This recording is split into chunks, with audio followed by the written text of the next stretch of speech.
Povo abençoado, povo eleito, estamos começando mais uma programação deste canal, podcast Só Bênção. Esse canal que tem a missão de abençoar a sua vida através da poderosa Palavra de Deus. Você é muito bem-vindo a participar conosco, você que foi chamado através do convite. Estamos agora, neste momento, dando início à nossa live com o pregador Jean Carlos. Eu tenho certeza que Deus tem uma palavra de vida para o seu coração.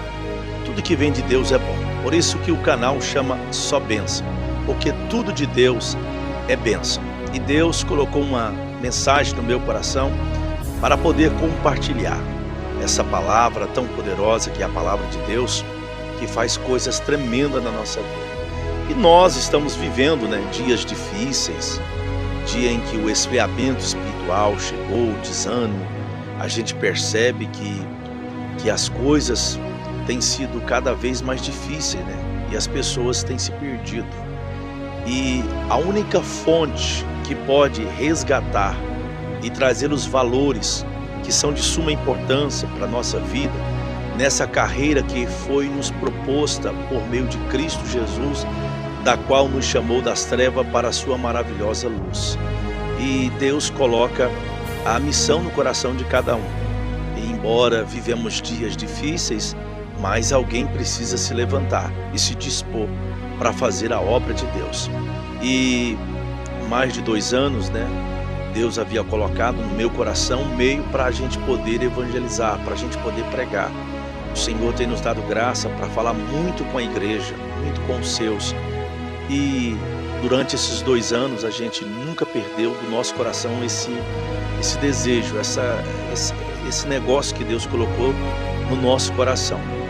Então a gente vinha trabalhando para a gente ver como a gente faria, montasse nosso estúdio para a gente poder estar fazendo essa missão. E orei a Deus, deu tudo certo e já estamos em atividade com este canal Só Bênção. Eu quero pedir a você que você possa também compartilhar com outras pessoas, para que você possa somar conosco nessa missão de levar essa mensagem, o verdadeiro evangelho, o evangelho que mostra a realidade da nossa vida. Não aquele outro evangelho da facilidade, aquele evangelho que não mostra os espinhos, que a vida é difícil, mas pregamos o verdadeiro evangelho, carregar a cruz. Mas também o verdadeiro evangelho, ele vem com vitórias, com triunfo. Mas primeiro a gente passa por a fornalha da aflição. Então, peço a você que você possa compartilhar, Compartilhar, porque daqui a pouco já vamos trazer a mensagem. Eu não serei longânimo na mensagem, Não é por muito falar que será ouvido, mas é como se fala.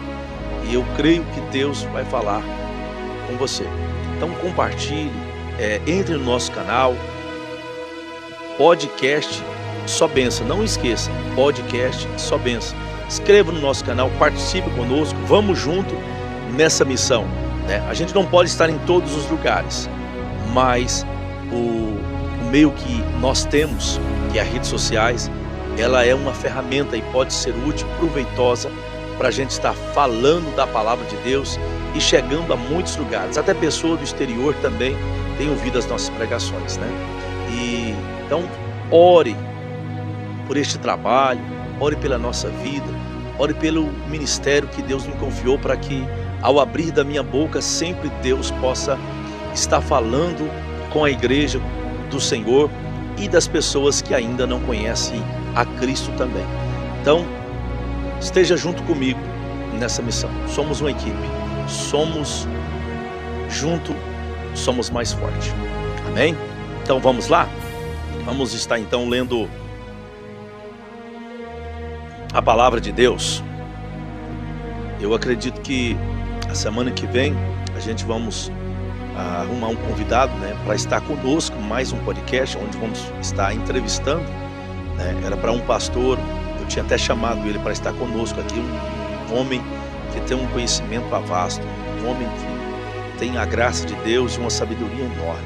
Mas infelizmente ele não pôde estar aqui conosco. Mas eu acredito que a semana que vem a gente vai ter uma pessoa aqui para a gente estar falando duas pessoas, um assunto muito importante, né? E vamos lançar também as perguntas, né? O nosso WhatsApp para você estar fazendo pergunta. É muito importante participar, tá bom? Então, ajude nós. Amém? A palavra de Deus desta noite que vamos meditar, ela está registrada no primeiro livro do profeta Samuel. Primeiro livro do profeta Samuel, capítulo de número 17. E nós vamos ler apenas o versículo de número 24. Primeiro livro do profeta Samuel, capítulo de número 17 e o versículo de número 24. Somente esse para a nossa meditação. Agora são exatamente 7h53. Acredito que não vamos ser longânimo na mensagem. Amém? Está escrito: e quando vieram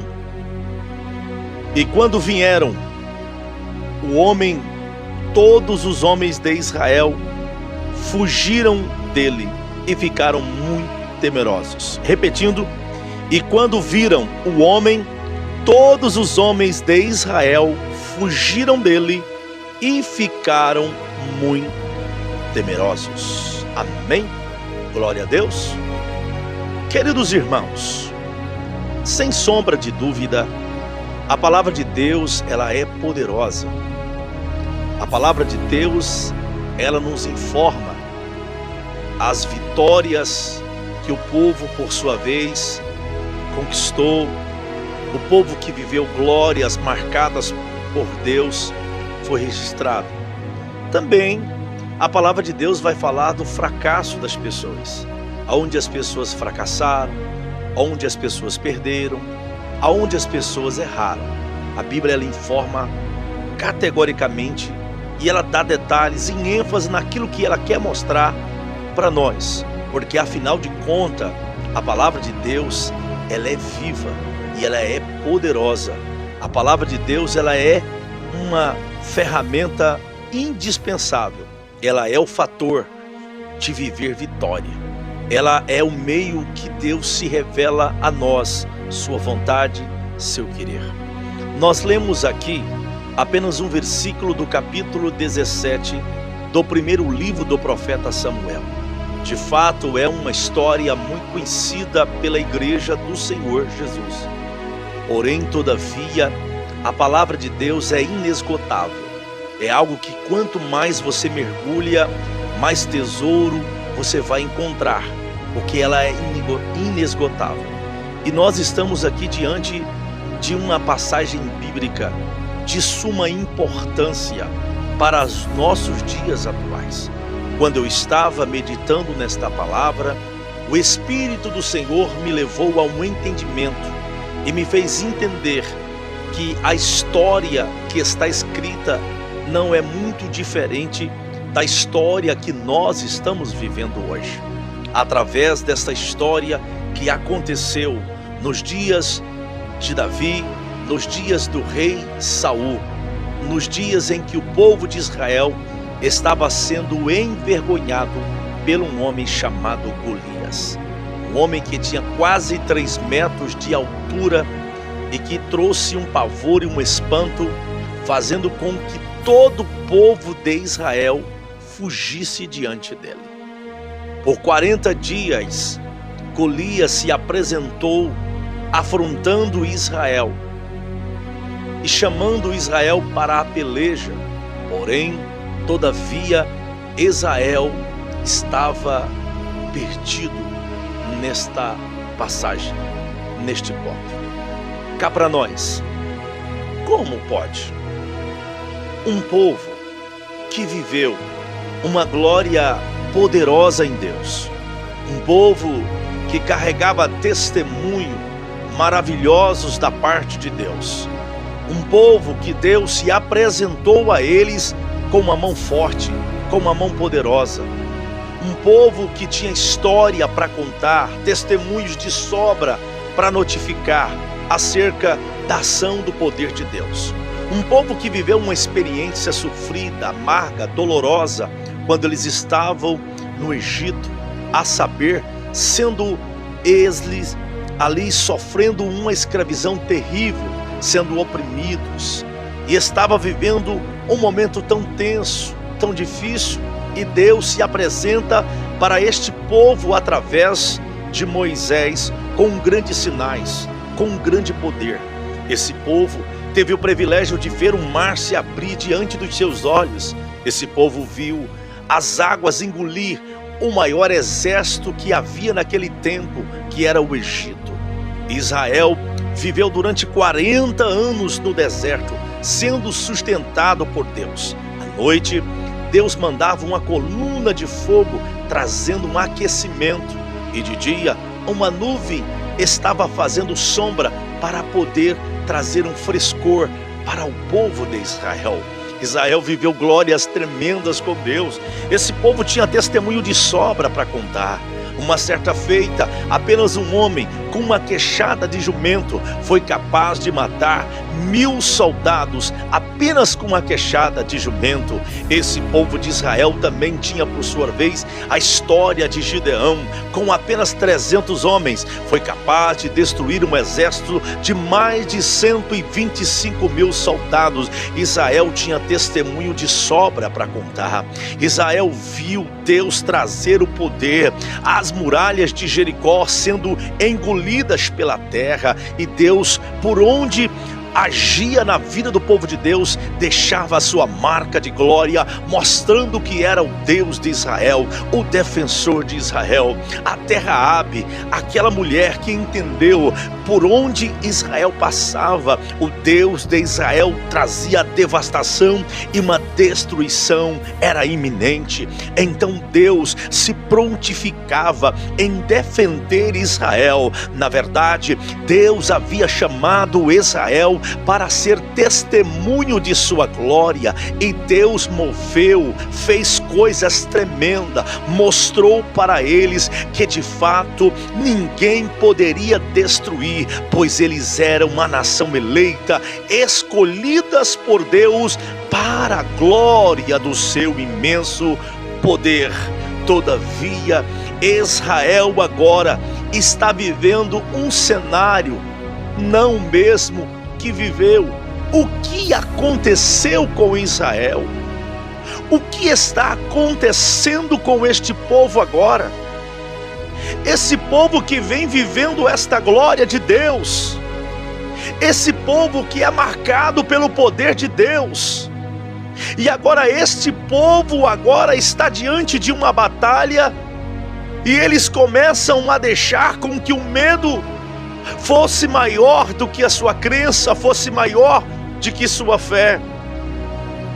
Eu vejo aqui um Israel perdido na fé.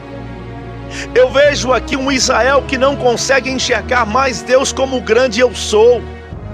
Eu vejo aqui Israel agora deixando os princípios aprendidos ao longo da história do que Deus havia feito sobre eles.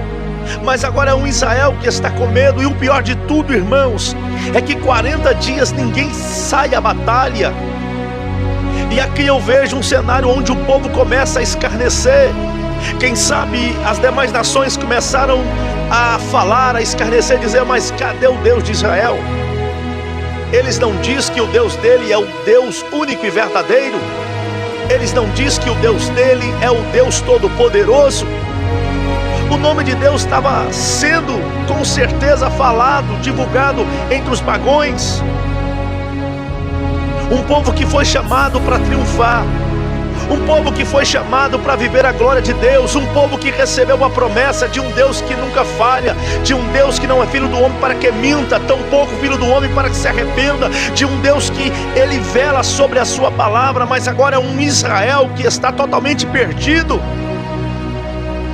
Israel não vê mais o Deus Todo-Poderoso como eles viveram.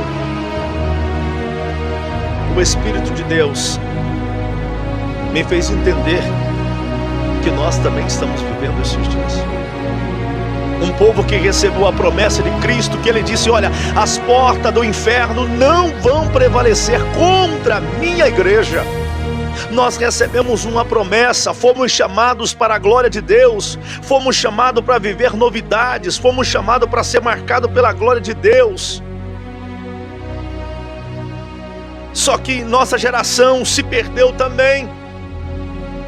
Nossa geração que viveu inúmeras experiências com Deus. Nossa geração que já viveu um poder imenso de Deus. Quantas milagres, quantas maravilhas Deus já havia se derramado entre nós. E nós estamos vivendo uma escassez muito grande.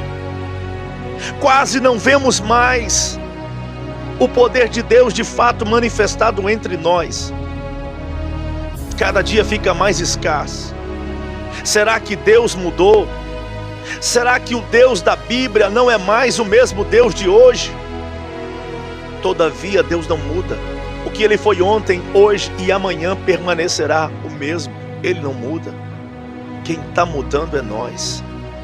Quem está perdido é nós. Quantos de nós estamos perdidos na fé? Quantos de nós que enxergávamos Deus como todo-poderoso? Quantos de nós que acreditava em coisas tremendas que muitos não acreditavam? Quantos de nós têm perdido a fé? Quantas pessoas já não acreditam que Deus vai abrir aquela porta? Quantas pessoas que não acreditam mais que Jesus vai libertar, que Jesus vai curar, que Jesus vai salvar, que Jesus vai restituir? Quantas pessoas estão perdidas na fé? Quantas pessoas estão recuando com medo, amedrontado? A pandemia mostrou para nós o quanto estamos despreparados, o quanto está faltando fé na nossa vida. Quando temos fé, nós não tememos nem o mal, nem a morte. Pelo contrário, o homem que tem fé, a morte para ele tem uma compreensão, um entendimento que sabe que está indo para sua casa. A nossa geração tem um entendimento distorcido da morte. A nossa geração entende que a morte é o fim, que acabou, está tudo perdido.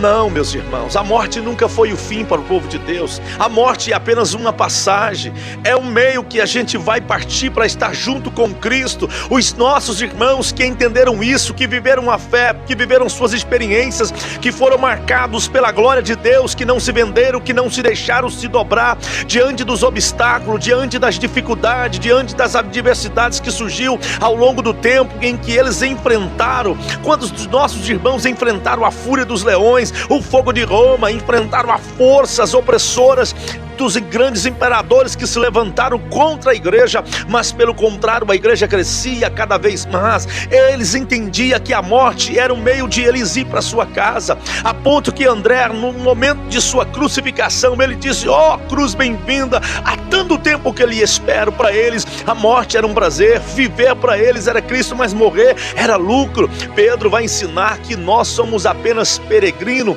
não somos daqui, somos forasteiros. Tiago também vai dizer que, olha, o que é a vida do homem? A vida do homem é como uma neblina, uma hora aparece, outra hora desvanece. Eles entenderam isso. Paulo também vai dizer, olha, morrer é lucro, viver é Cristo. Mas como assim? Paulo explica para nós essa ideia de que a morte é lucro. É porque se eu morrer, eu vou estar com Cristo.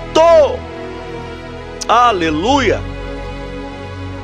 A igreja do passado cantava: Maranata, ora vem Senhor Jesus. Por quê? Porque a convicção, a fé estava inabalável na vida dos irmãos.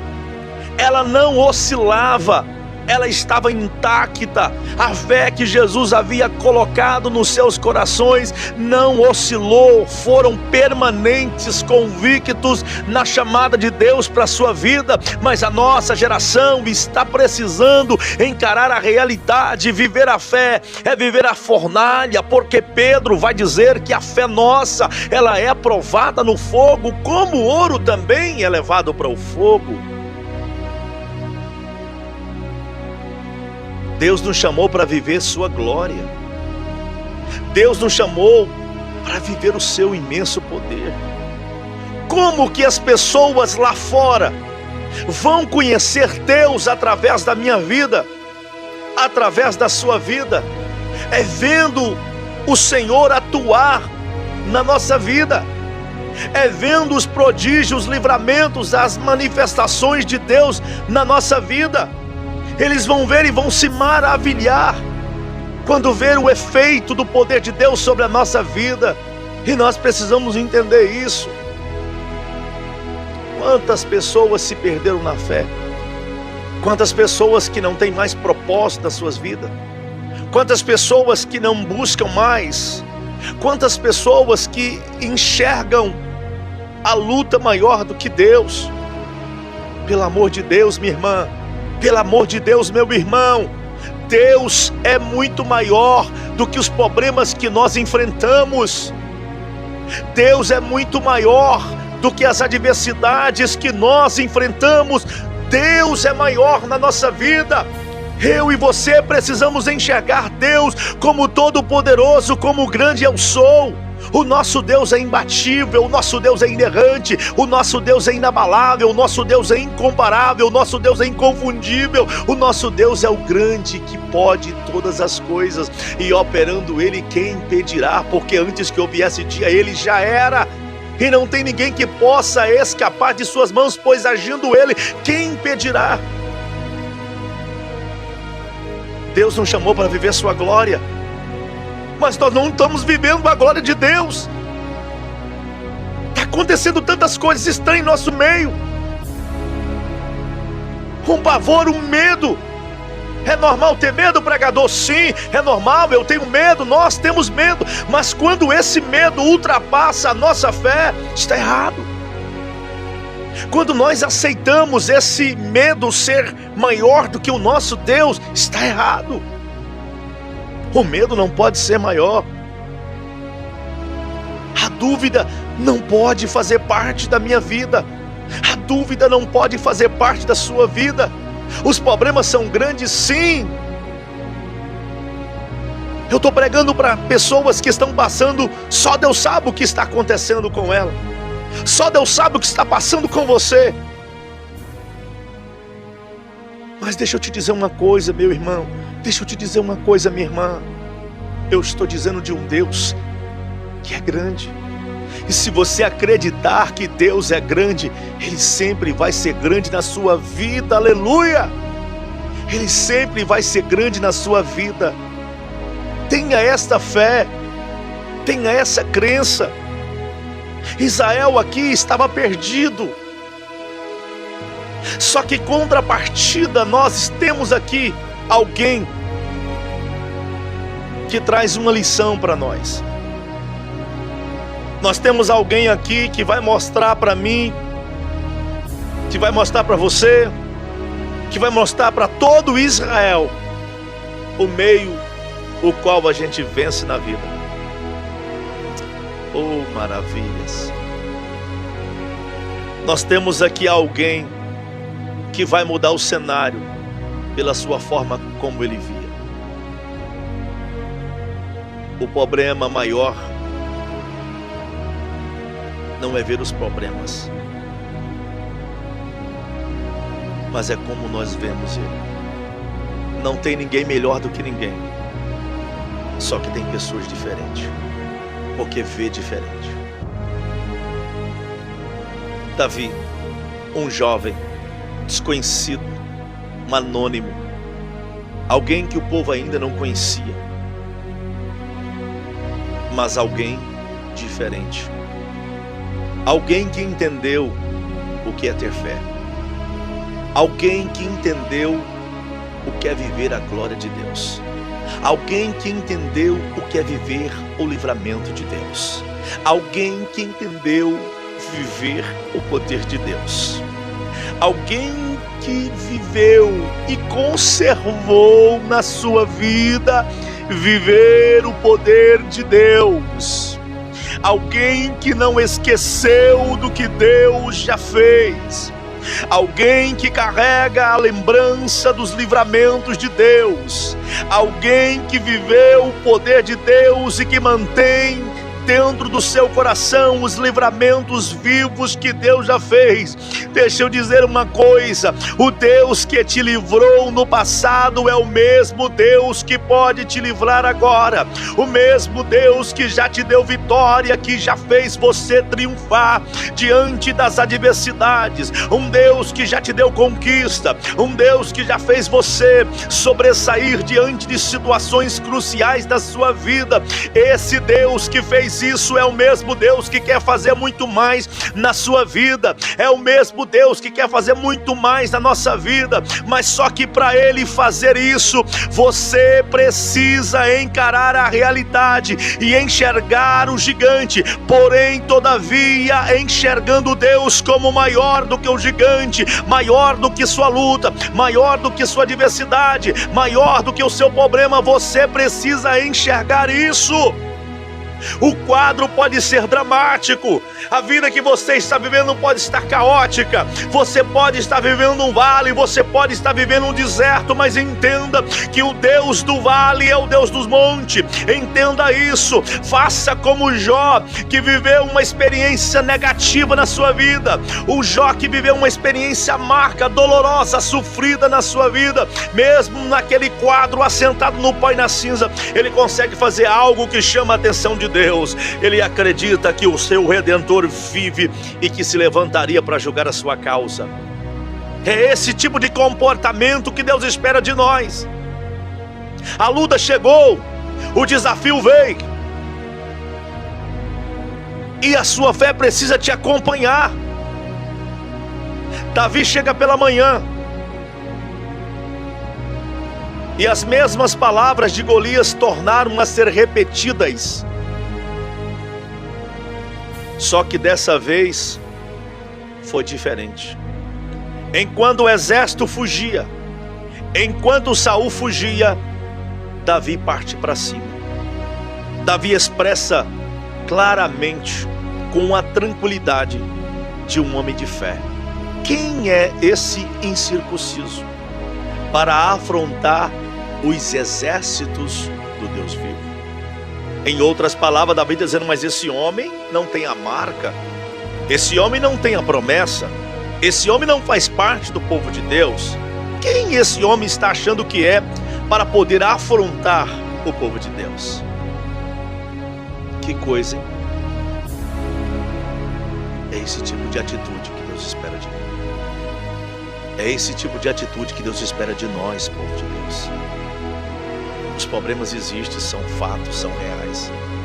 Tem momentos que a gente olha e não consegue ver uma saída. Todavia, os céus estão abertos para nós. E se você acreditar, meu irmão, que você vai sair dessa, você vai sair. Se você acreditar que aquela porta que você tanto sonhou, Deus pode abrir para você. Sabe aquele mal que te afronta, que te machuca, que te fere? Se você acreditar que Deus põe um ponto final, Deus vai colocar um ponto final. As coisas acontecem na nossa vida para que o poder de Deus se manifeste na nossa vida. Como você vai viver vitória se você não vive guerra? Como você vai viver um milagre se você não tem necessidade do milagre? Como você vai viver uma porta aberta se você não viver a fechada? Como você vai viver uma restauração se você nunca viveu um caos? Como você vai viver uma restituição se você nunca perdeu? Entendamos que todo o processo da nossa vida está na palma da mão de Deus. Por que Marta e Maria, servos do Deus vivo, tiveram que viver aquele drama? Tiveram que viver a experiência da morte de Lázaro? O próprio Jesus diz isso: esta enfermidade não é para a morte, mas para a glória de Deus, para que o Filho de Deus seja glorificado por ela. Querido, a luta é para a glória de Deus. Pregador Jean, o que eu faço? Faz como Davi. Pode olhar para o problema, pode olhar para ele, mas não tenha medo dele. Não deixe que ele seja maior do que o Deus que você serve. Não deixe com que essa luta seja maior do que o seu Deus. Entenda, pelo amor de Deus, o Deus que te chamou é fiel para sustentar toda a palavra da sua vida. Você acha que Deus te chamou para você viver um fracasso? Você acha que Deus te chamou para você viver derrotas, destruições? Deus te chamou foi para viver a sua glória. Deus te chamou para viver o poder. Não está escrito que a nossa vida é de glória em glória, um dia após o outro? Levanta a tua cabeça, homem, levanta a tua cabeça, mulher. Deus quer manifestar na sua vida, mas como Deus vai manifestar na sua vida? Você não tem reações. Você está sem atitude, sem ação. Levanta a tua cabeça. Faça como Davi, olha o problema, mas entenda que Deus é maior do que o problema. Lembra daquela passagem que Deus manda Josué com seus companheiros rodear a cidade de Jericó por 7 dias, e no 7º dia fazer isso 7 vezes? Você já tentou entender o porquê daquilo? Você já entendeu esse mistério? Não, pregador, eu não entendi. Explica para mim. Deixa eu te explicar aqui. Eles rodeam a muralha e observam. Era um treinamento de Deus para eles. Deus estava mostrando para eles, para que eles pudessem aprender que aquilo que parecia grande demais para eles, para Deus não é nada. Eles rodearam e Deus disse: olha, no último dia, quando vocês fizerem por 7 vezes, vocês vão gritar. Eles rodearam e observaram aquela muralha de 9 metros de altura, 6 metros de expansão. E mesmo eles rodeando, olhando toda aquela muralha, eles acreditaram que Deus era capaz de fazer com que ela sumisse. Por isso, o muro sumiu, caiu abaixo. Assim será na sua vida, nas nossas vidas, se nós enxergarmos Deus como grande. Se você entende que Deus é grande na sua vida, Ele vai ser grande na sua vida. Não deixe com que as adversidades sejam maior do que o Deus que você serve. Esta é a mensagem de Deus para a sua vida. Davi derrubou o gigante. O Senhor entregou na sua mão, porque ele partiu para cima. Parte para cima, meu irmão. Vamos para cima. Vamos viver mais uma vez a glória de Deus na nossa vida. Amém? Vou fazer uma oração por você. E eu creio que eu vou ouvir muito testemunho de muita gente dizendo: pregador Jean, eu estou ouvindo o que você está dizendo, e Deus está mudando a minha vida, e eu quero que Deus mude a sua vida. Eu não chamo a sua atenção para mim, mas para Deus. Eu sou apenas um instrumento, alguém que o Senhor olhou e escolheu para falar com você, para falar com você. Deus está dizendo: olha mais para mim, e você vai ver o que eu vou fazer na sua vida. Amém? Que Deus em Cristo abençoe em nome de Jesus. Pai, obrigado mais uma vez por esse momento, por essa oportunidade.